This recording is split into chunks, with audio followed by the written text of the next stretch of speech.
प्रिय श्रोताओं, यीशु मसीह के मधुर नाम में मैं आप सभी का अभिनंदन करता हूं।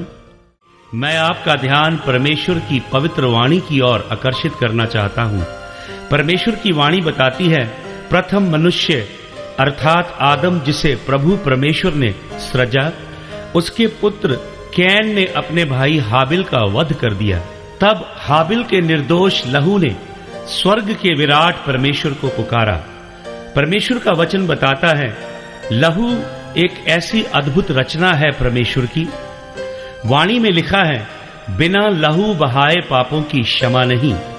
परमेश्वर का वचन बताता है, जब परमेश्वर की प्रजा अर्थात इस्राएली लोग मिस्र के दासत्व में थे, तब परमेश्वर ने मेमने के रक्त के द्वारा ही उन्हें छुटकारा दिया। जब प्रभु ने नूह को, जो पृथ्वी पे धर्मी मनुष्य था, एक किश्ती बनाने का आदेश दिया, प्रभु ने उससे कहा कि किश्ती के बाहर और भीतर वो राल लगाए। राल के लिए जो मूल पांडुलिपि में शब्द है अर्थात इब्रानी भाषा का शब्द, वो मूल शब्द है कफार, जहां से हमारा शब्द कफारा आता है। वो राल यीशु मसीह के लहू को दिखाती है, जो उस कश्ती के बाहर और भीतर लगाई गई, जिसके द्वारा वो कश्ती उस जल प्रलय से पार हुई। अर्थात उन 8 मनुष्यों ने परमेश्वर के प्रचंड प्रकोप के सामने मोक्ष अर्थात छुटकारे को प्राप्त किया। परमेश्वर का वचन बताता है कि प्रभु यीशु क्रिस्त इस जगत में मनुष्य की देह लेके इसलिए आए कि एक महायज्ञ को संपन्न करे। अगर आप एजिकियल नबी की पुस्तक उसके 38 अध्याय के 12 वचन को पढ़ेंगे, तो आप पाएंगे कि इस्राएली लोग पृथ्वी की नाभि पे अर्थात पूरे ब्रह्मांड के मध्य में वास करते हैं। जैसे कि वेदांती लोगों ने भी कहा, आहा यज्ञ भुवनस्य नाभि, कि परमेश्वर ऐसे महायज्ञ को पृथ्वी के केंद्र बिंदु पे संपन्न करेगा और उसी यज्ञ के द्वारा समस्त मानव जाति के लिए मोक्ष का द्वार खोला जाएगा।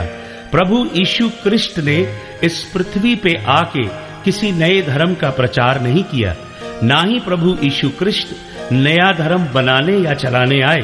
प्रभु यीशु मसीह किसी का धर्म परिवर्तन भी नहीं करते। प्रभु यीशु मसीह पाप में अकंठ डूबी मानव जाति का अधर्म परिवर्तन करते हैं।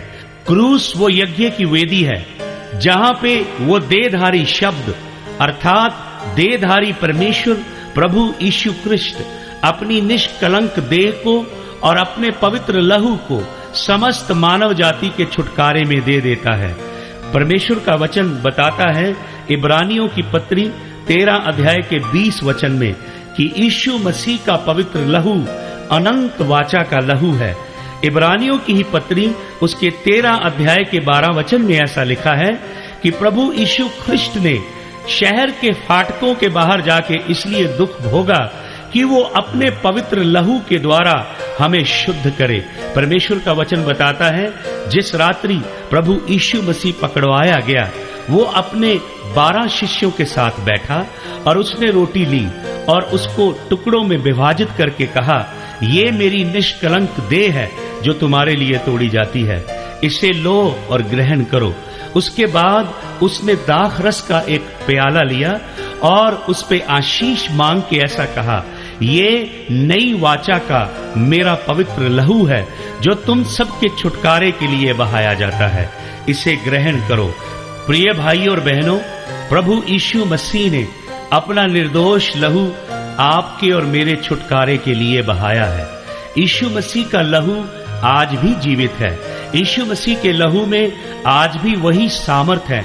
यीशु मसीह के लहू में आज भी वही अभिषेक है। इसलिए परमेश्वर की शाश्वत वाणी में लिखा है कि यीशु मसीह का लहू हमें हमारे सारे अधर्म से शुद्ध करता है। प्रिय भाई और बहनों, ऋग्वेद के भरत खंड में एक मुख्य श्लोक है जिसका मैं उच्चारण करना चाहता हूँ। वहां लिखा है, प्रजापति ही यज्ञ सनावी, प्रजापति ही यति यज्ञ यशमेशा, प्रजापति ही यति यज्ञ मोक्ष प्राप्ताः।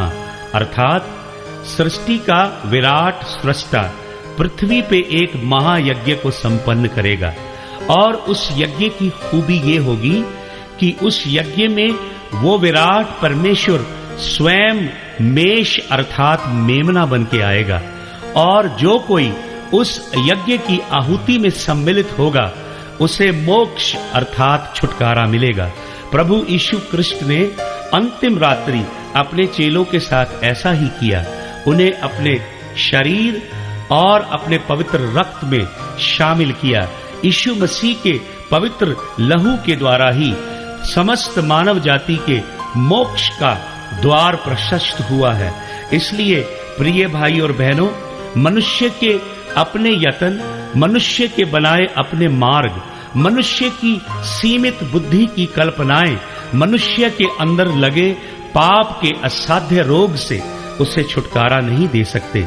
परमेश्वर का वचन ये बताता है कि यीशु मसीह ने क्रूस की यज्ञ की वेदी पे जो पवित्र लहू बहाया, उस लहू ने पाप में डूबे और दूर हुए मनुष्य का मेल उसके सृजनहार परमेश्वर से करवा दिया है। हालेलुया। परमेश्वर की वाणी में ऐसा लिखा है, यीशु मसीह की देह में जो लहू था वो किसी मनुष्य का नहीं था, वरन वो लहू उसने उस यशस्वी परमेश्वर अर्थात सृष्टि को सृजने वाले महाप्रतापी परमेश्वर से प्राप्त किया। यीशु मसीह का वो पवित्र लहू आज भी आपको पुकारता है, आपको बुलाता है और स्वर्ग के राज्य में आने का निमंत्रण देता है। यीशु मसीह के लहू की वही शक्ति आज भी आपके अधर्म से छुटकारा देने की काबिलियत रखती है। आपको आपके रोगों से छुड़ाने के लिए, आपको आपके अधर्म से छुटकारा देने के लिए, आपके श्रापों से बचाने के लिए, आपके जीवन के संताप से आपको मखलसी देने के लिए यीशु मसीह ने अपना पवित्र लहू बहाया है। यदि आज आप यीशु मसीह के पवित्र लहू को पुकारें, आप जहां कहीं भी क्यों ना हो, उस लहू को अगर आप पुकारेंगे, वो लहू आपको आके शुद्ध करेगा और पवित्र करेगा और आप अपनी अंतरात्मा में एक अद्भुत एहसास को हासिल करेंगे। भाई और बहनों, अब मैं आप सबके लिए प्रार्थना करना चाहता हूँ।